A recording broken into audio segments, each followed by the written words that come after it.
Hello and welcome to Sports Talk. My name is Jamie Kepp and I'll be the host for today's show. Our guest today is Jeff Behrens. He's the athletic director from Pewaukee High School. Jeff, welcome to the show. Yeah, thanks for having me. How about a little personal background about yourself that you care to share with the viewers? Sure. I grew up in Whitewater, Wisconsin, and I grew up there, went to school there, went to college there, played baseball for a couple of years, and then last year of college, I didn't want to graduate college without wondering, what if I would have wrestled? So my last year I wrestled for a season, and then I graduated. Actually, was not even in education. I moved to Minneapolis, and I was a personal trainer up there for about 6 months, and decided, hey, I wanted to get back into education and continue coaching, because while I was in college, I also coached at Whitewater High School, and I fell in love with coaching. And so 6 months later, moved back home, went back to school briefly to get my teaching license, and then became a teacher in Horicon, which isn't too far from here. Oh, wow. And I was a Phi Ed teacher and coach in Horicon for about 7 years. I was the head wrestling coach. I was an assistant football coach and assistant baseball coach.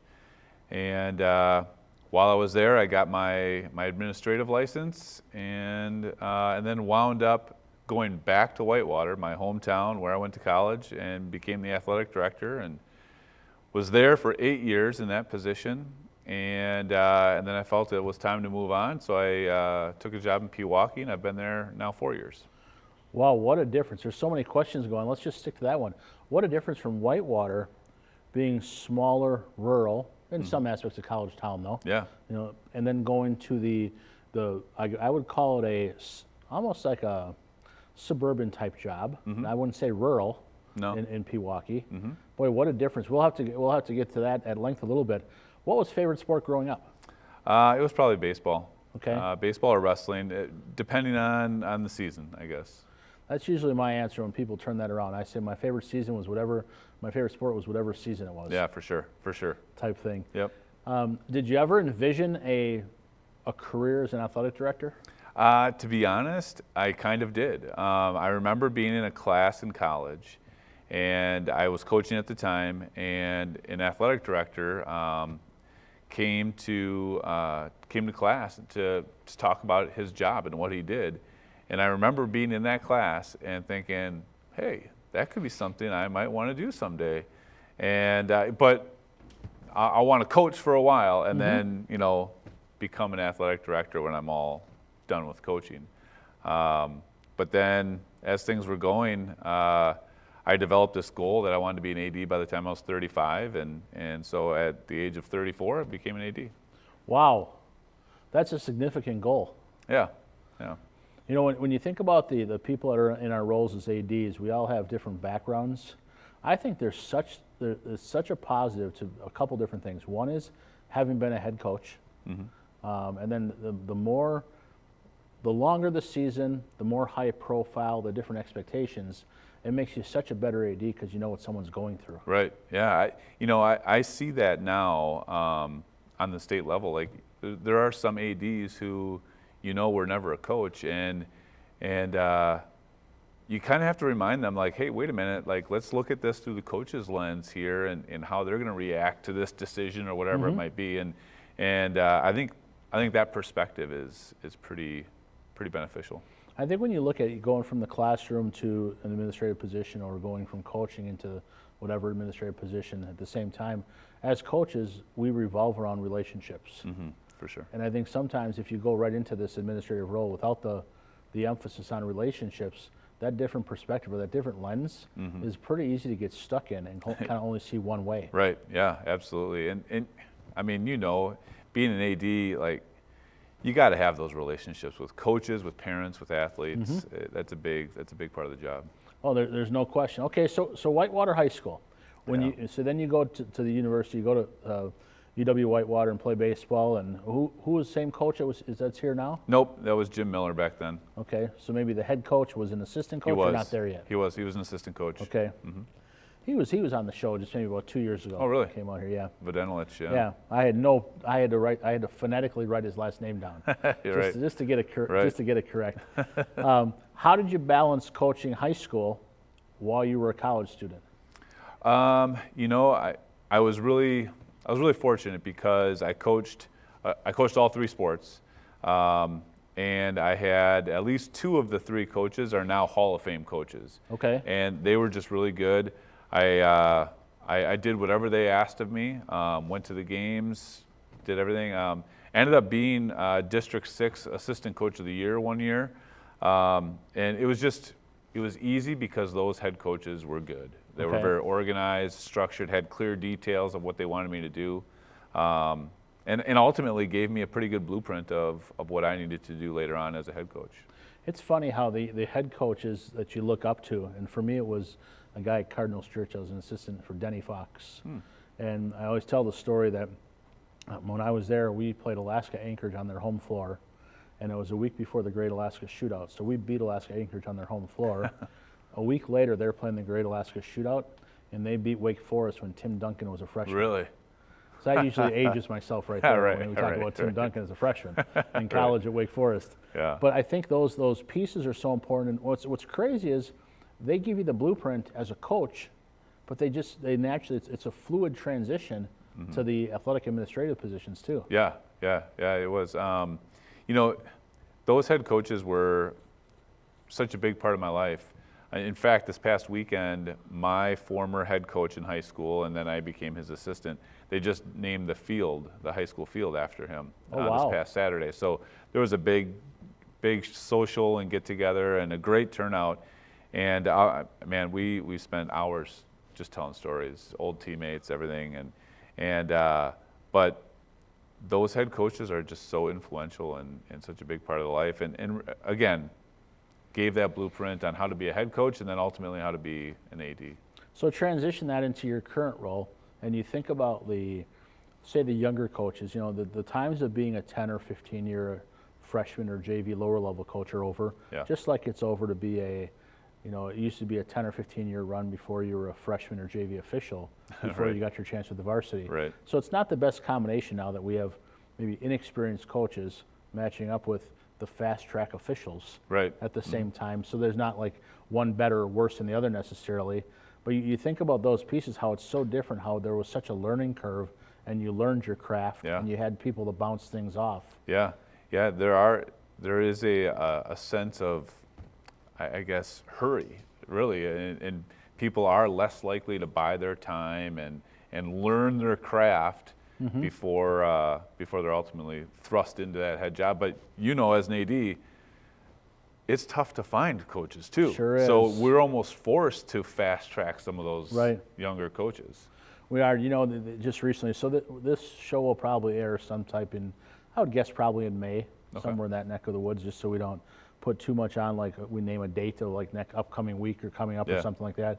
What's good is sometimes I have coaches on and they want to be the guessers and procrastinate and figure out what the results of something are going to be. And I was like, okay, let's avoid that because this is going to come out after the fact. Right. You know, and it's easy to say yay or nay, right or wrong. You know, but what I was going to go at is, you know, the younger coaches and whoever it may be, and we're just in a time where everything is so delicate. The skin may be a little bit thinner, not as thick as it has been for kids, parents, whomever else.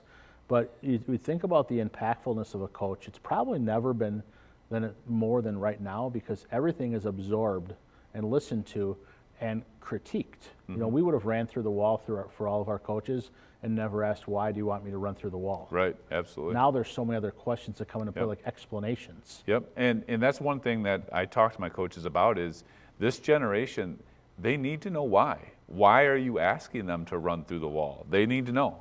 Where you and I, we didn't know what the heck was going on. He told us to go that way, we're going that way. Right, and you just hope you turned around in time. Right, you know, whatever the case may be. Right. But at the same time, I also try to emphasize to our coaches how impactful they are and the carefulness of being cynical or sarcastic or something like that, because everything is absorbed and, you know, taken a little more to heart than in the past as well. For sure. Yeah. The lens in which they are viewed is so much more magnified. Yeah.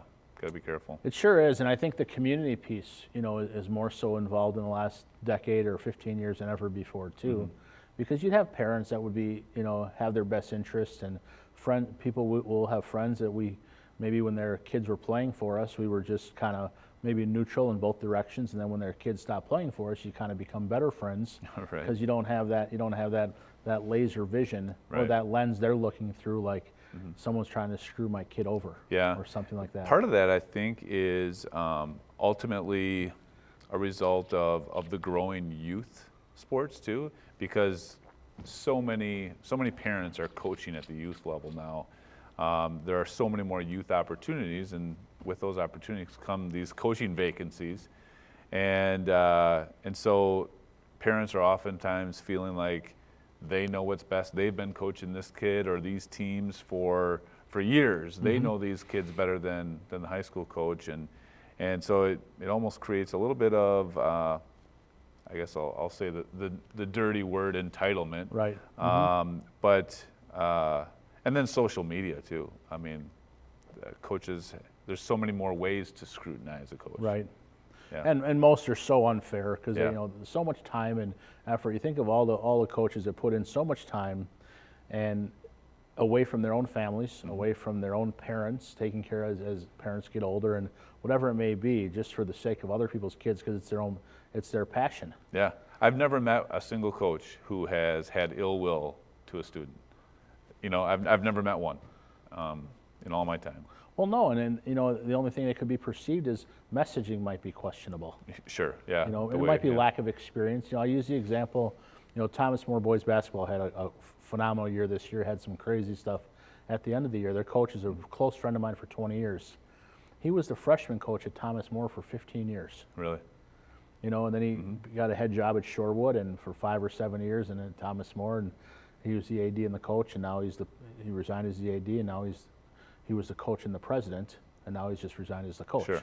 So he's just the president. But you think about paying your dues, doing that for 15 years now, one, for a person is unheard of, and two, that a school wouldn't scoop them up, either that school or a neighboring school wouldn't scoop up that coach for something is unheard of as well. Right, yeah, for sure. It's a lot of experience.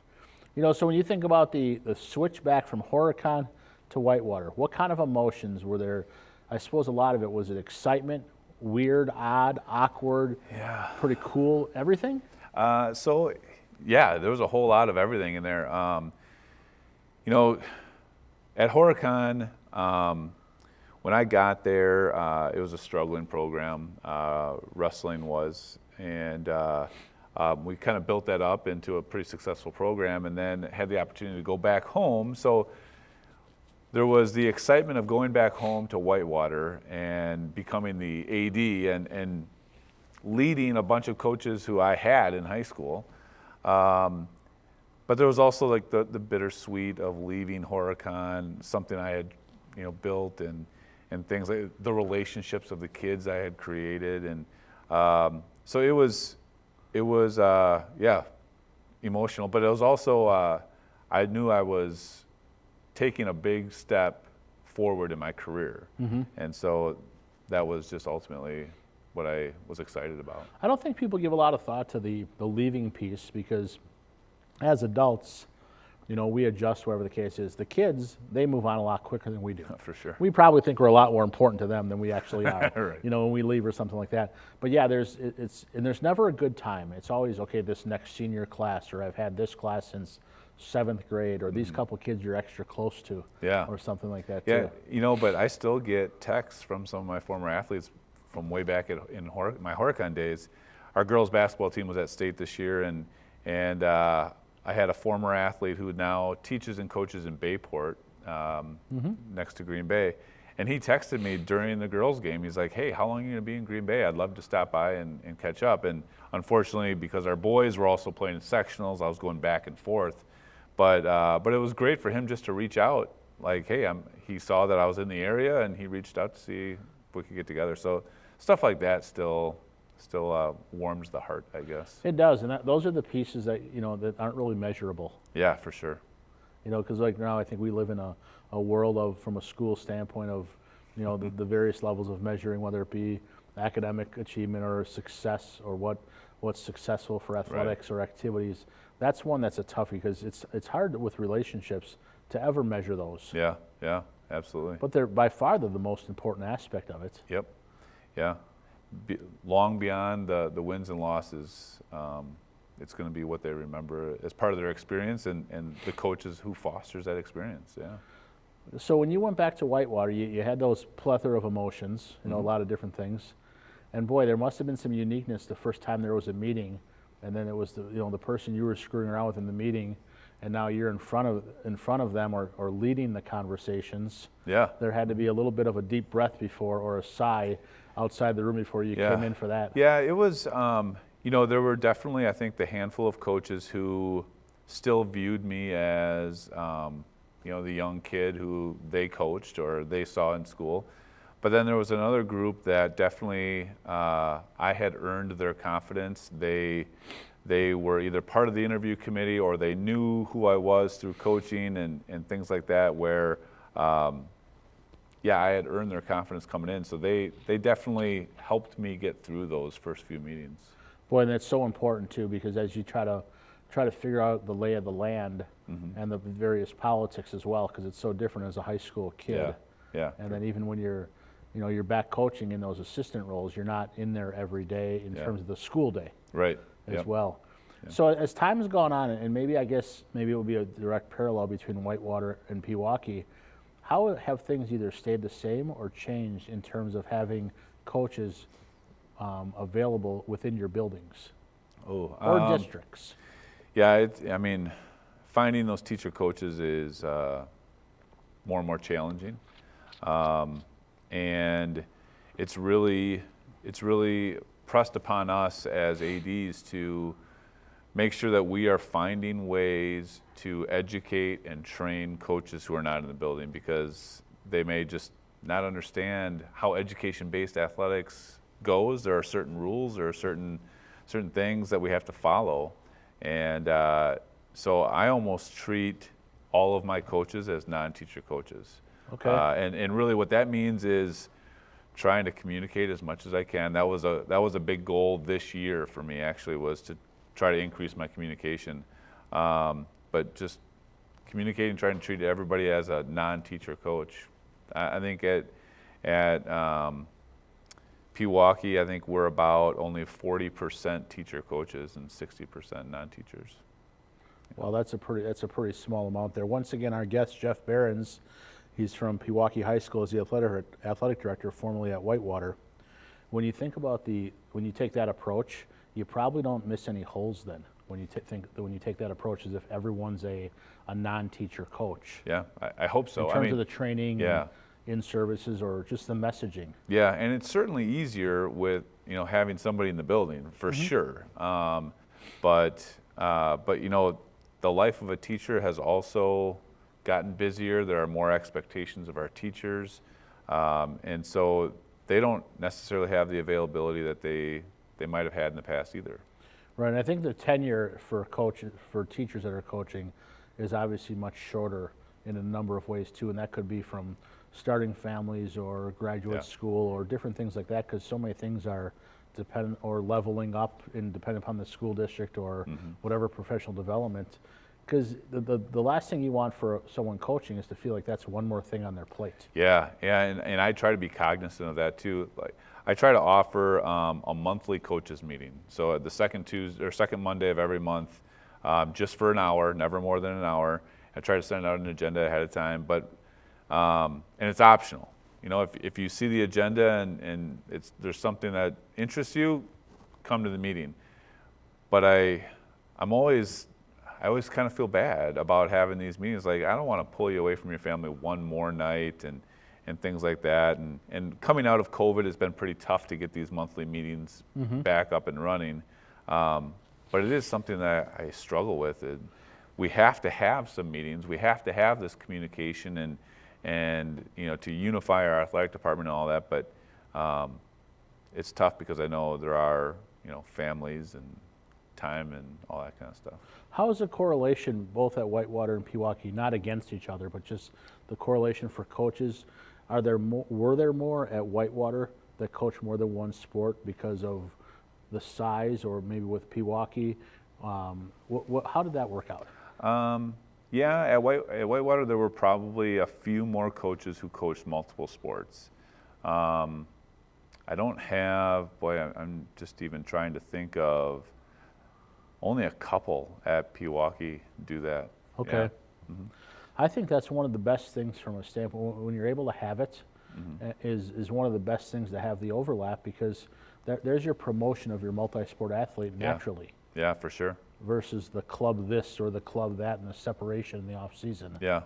Yep. type thing. And Yeah. you know, you think about the sports where it involves, like right now we have our boys varsity coach is our girls varsity assistant coach. Okay. So Yep. it kind of takes care of the soccer piece and Yep. cross country and track go. We've got Yep. guys with football, with guys with baseball, and Sure. different things like that too. And so that way, when they're sharing the same kids versus like pulling away from each other, it's pretty darn valuable. Yeah, yeah. And we have the same thing. Our soccer coaches are the same coaches. They just change roles. And track and football, cross country and track, yeah. Yeah. It's pretty darn important. You know, it's almost like winter's a tough sport for a kid if you haven't participated at a younger age, because, you know, you mentioned wrestling. And I think that being a basketball guy my whole life, as I talk to the wrestlers, one of their challenges to get new wrestlers is the singlet Yeah. and the confidence in those types of Yep. things. And at the same breath, on the girls' side, if you haven't played hoops growing up, it's pretty hard to do. And if you haven't done gymnastics, that's a hard one to start too. Right. Yep. Yep. Yeah. And there is such a talent gap. I had this little debate with our former basketball coach, who's still a Phi Ed teacher at Pewaukee, on just from what I see in the wrestling world, the club wrestling aspect has created such a talent gap. And for me, I think that sport, it's greater than any other sport. And of course, the debate is, he thinks basketball has the biggest talent gap between club players and non-club players. I'm going to disagree, because the hoops thing is watered down like all heck. Right. That's kind of what I. Just pay the money, Right. and you'll have 10 teams in this grade level. And Yep. Yeah. And so it's tough. you know, I think about the wrestling pieces. So, you know, our middle school is where our pool is housed. Oh, sure. And so I'll go over there and different things and talk to the kids. And I always tell people, from the outside looking in, it's 3 sports I've never participated in. But I think of a cross-country practice and a wrestling practice and a swimming practice. And I can't think of any sports. There might be some that are as difficult or as hard condition-wise, but there can't be any that are more. Yeah, right. From a conditioning standpoint or just Yeah. an endurance standpoint, as I meet with those kids and say, hey, this isn't a sport we want to talk you into doing. Right. You know, because I swim a lot, but my entire swimming thing, my entire workout might be their warm-up. Right, right. You know? Yep, It's yep. going to be 1,000. It's going to be a mile. Yeah. It's going to be their warm-up. Right. You know, type thing. So it's a little bit different that way too. What are some of the things that keep you going, that have a little fire in your belly, like the equivalent of us having the national anthem before a game and the hair on your arm standing up? Sure. From an AD standpoint, what keeps you going? You know, I think it is probably the successes of kids, of the kids in the building. We just got one of the 32 WIA Scholar athletes is one of our Pewaukee students, and Oh, nice. That is, like, I feel so great for that kid, and having a conference player of the year. You know, just the successes of those kids, and you know, I just get so happy for them, I guess. Yeah. That's a neat perspective too. So with your experience at both schools now, someone's going to start brand new as an AD, and there's probably some instances where, depending upon location, you may or currently be or have been a mentor of somebody too. What would you tell them if they don't know what to ask you?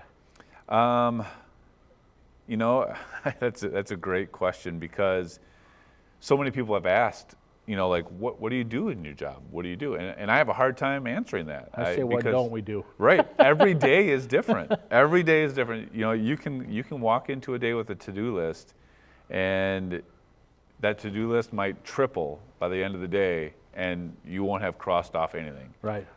So, yeah, that would be a really tough question to answer. But I think I have been a mentor, and I think it's just constant check-in. Like, hey, how you doing today? Like, what do you got going on? What do you need help with? That type of thing. But honestly, I think a mistake that I made when I was a young AD was not not showing vulnerability. You know, there are things that I may not know. There are things about your sport that I might not know, and so if I screw up, hey, I'll own it now. Right. But when I started, you know, I felt like the need to be, well, I'm the athletic director. I need to know everything. Right, I'm supposed to know. I'm supposed to know everything, right? And so I think my first advice to that person would be, it's okay not to know everything. Like, ask for help, ask for understanding, seek understanding, and so I think that would be the biggest thing. It's funny because the sports we mentioned, you know, the cross-country coaches, we all have the coaches that handle their stuff. You know, they're going to be mowing the lawn and setting the course up. The swim coaches are going to have the Colorado timing and the meet manager and the various things going on that way. You know, I think about wrestling. I always tease our wrestling coaches when we drop the lampshade. Yeah. You know, and different things like that. But I think it's so cool that when you have a relationship with them, you don't have to be the expert or the know-it-all. Right. You know, and it's okay, and you know, you can laugh amongst yourselves and whatever the case is, but at the same breath, when they're empowered and they feel that way, then that's when they're going to roll with it too. Yeah. And they're going to really excel and be motivated and feel valued. Yeah, I've never been a big track guy, and we are hosting 2 really large invites this year, plus regionals. And whenever I come into a track meet, it's, what do you need me to do? The coach, you're the boss. What do you need me to do? I'm here to help and do anything you need me to do. So that's kind of the position I take for those sports I'm just not very familiar with. It's funny you use track as an example. We host as many track meets as any school in the state. I think this year we have 9 home meets. Man, good for you. And this isn't a me thing, you know. And the reason our coach is so great, and we have, you know, whatever number, we're close to 100, which is wonderful for us. And by hosting, that allows our JV kids a chance without a cap as to how many can be in each event. Sure. It allows all of them to participate the whole time at home. Yeah. But we probably have, you know, probably four indoor invites and probably 3 or 4 outdoor invites. Sure. And you know, it's and sometimes you know, the following year it'll probably be regionals or sectionals or both. And but whatever, they're great at it, and they're like a machine. Yeah. And they're so good, and you know, people like to come because it's well run, it's efficient, and things like that. But that's like that same example, you know, for me, and obviously with hoops, or we have a postseason game or whatever, it's natural. Sure. So you're within your element, Yeah. so to speak. But some of those other things, that's a great point, because I think that same thing as a coach. I felt like as a young coach, I had to know it all. Yeah. Right. You know, the example you use as an AD, I wish I would have utilized some of the older, in my first year or two, some of the older veterans of different sports or Phi-Ed teachers that were willing to help. Yeah. At least, you know, you hope they were probably willing, but you probably were some young punk that wasn't the most willing to accept their help. Right. So right. you hope you don't remake that mistake as a, Yeah. you know, as an athletic administrator. And you think about the balance when you talked about like the list or things like that too. Yeah, every day is so different because, you know, we have the biggest challenge of trying to find some life balance. Yeah. Right. You know, we might think it's virtually impossible, Right. and as years go on, we're more willing to come in at 10 o'clock or noon on a certain day, or leave at 2 o'clock or something Right. like that, or leave in the middle of the day. But we also know which events are really important that something could go haywire. Yeah. Yep. For me, I have I have 2 young boys, 5th grade and 3rd grade, and my life balance, unfortunately, is like they come to a lot of events, which they love, and I love having them there. And then I try to coach them in the summertime in baseball and stuff like that. But that's difficult. That's a difficult part of the job because there are expectations that you're supposed to be always. You know, you're always supposed to be there. And I think I'm at about 90% of our events. Yeah, it's tough to balance being a father, being a husband, and then also being there and being visible.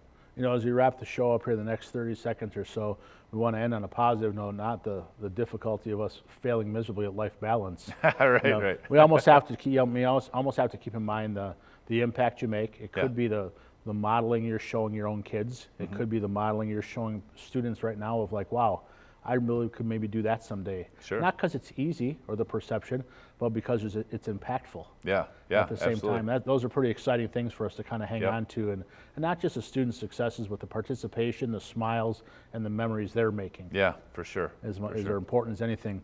Once again, our guest, Jeff Behrens, we're going to call him the Whitewater native that's now in Pewaukee as the athletic director. This concludes another edition of Sports Talk.